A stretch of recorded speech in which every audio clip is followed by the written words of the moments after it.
చదువులో ముందుండాలా, మ్యాథమెటిక్స్లో ముందుండాలా? ఓకే, మీ అందరి కోసం మనందరం ఓకే ముందుండాలి.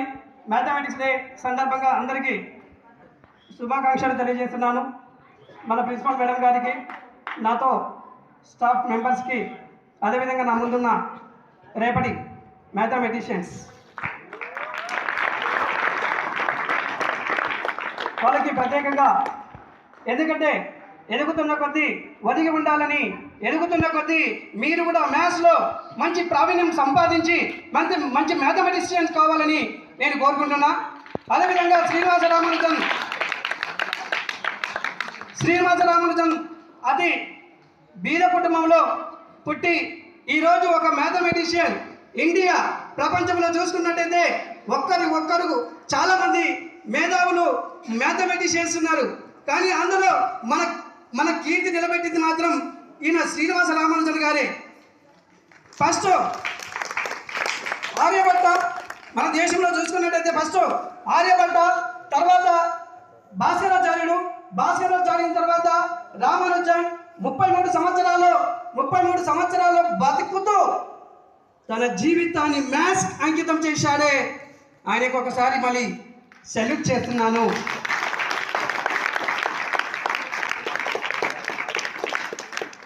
ఒక మాస్టర్ 3వ తరగతి చదువుతున్నప్పుడు శ్రీనివాస రామానుజన్ మ్యాథ్స్ సారు లేచి ప్రశ్న అంటే భాగాహారం గురించి చెప్పాడు.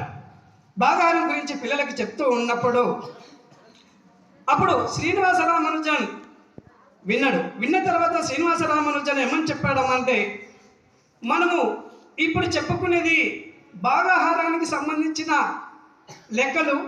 ఈ భాగాహారాన్ని ఎలా చేయాలని చెప్పి ఆ మాస్టర్ చెప్తూ ఉన్నప్పుడు, తర్వాత ఆ మాస్టర్ చెప్పిన తర్వాత 10 divided by 5 what is the quotient of division? 2 is the quotient. Next ఆ మాస్టర్ మళ్ళీ ఇంకొక చెప్పాడు, ప్రాబ్లం మళ్ళీ చెప్పాడు వివరంగా. పిల్లలకు ఎక్స్ప్లెనేషన్ మంచిగా ఉండాలని ఆలోచనతోన అతను 10 పండ్లు ఉన్నాయి.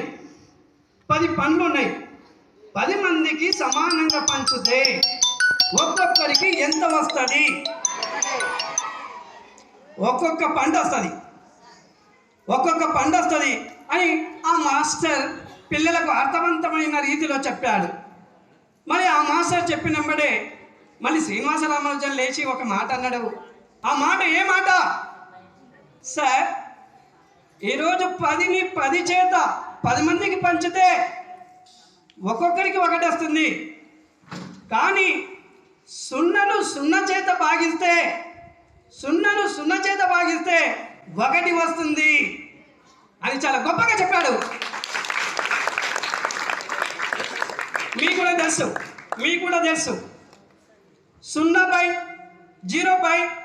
divided by 5 what is the quotient? 5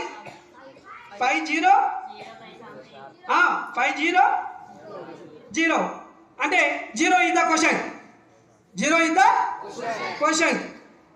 అదేవిధంగా బాబాసాహెబ్ అంబేద్కర్ అదేవిధంగా శ్రీనివాస రామానుజన్ గారు ఇంకొకటి 5/0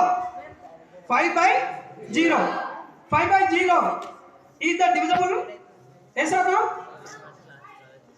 5/0 is divisible by 5? Yes or no? Yes. Hey, no. 5/0 is not defined. How is it problem? How is doing them? Okay, 5/0 is the not defined. అదేవిధంగా ఈ శ్రీనివాస రామానుజన్ గారు తన 3వ తరగతిలోనే అంత గొప్ప క్వశ్చన్ వేసి అబ్బురపరిచాడు, ఆశ్చర్యపరిచాడు ఆ మాస్టర్కి.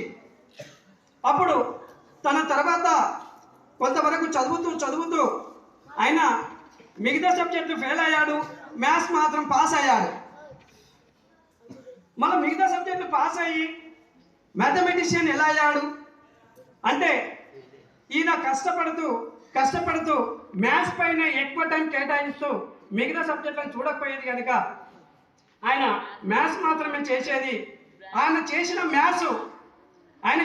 మ్యాథ్స్ చాలా కాలేజీ స్థాయిలో పోయినప్పుడు కనీసం అక్కడ మద్రాసు పోయి నేను చదువుకోవాలని చెప్పేసి రామానుజన్ గారు అనుకున్నప్పుడు అక్కడ మద్రాసులో సీట్ రాలేదు. సీట్ రాకుంటే అప్పుడు ఈయన శ్రీనివాస రామానుజన్ గారు చేసిన ఎన్నో థీరమ్స్ సిద్ధాంతాలు కానీ తర్వాత మనకు ట్రిగనోమెట్రీకి సంబంధించిన ఫార్ములాస్ కానీ అదేవిధంగా ఇంటీజర్స్ సంబంధించిన రూల్స్ కానీ ఇలా మనం ఒకటి తీసుకుంటే మనకు చాలా ఆడ్ నంబర్స్ గురించి చాలా గొప్పగా చెప్పాడు శ్రీనివాస రామానుజన్ గారు. ఆయన చదువుతూ ఉన్నప్పుడు అనేక రకాలుగా కష్టమయ్యి ఇంటర్లో తన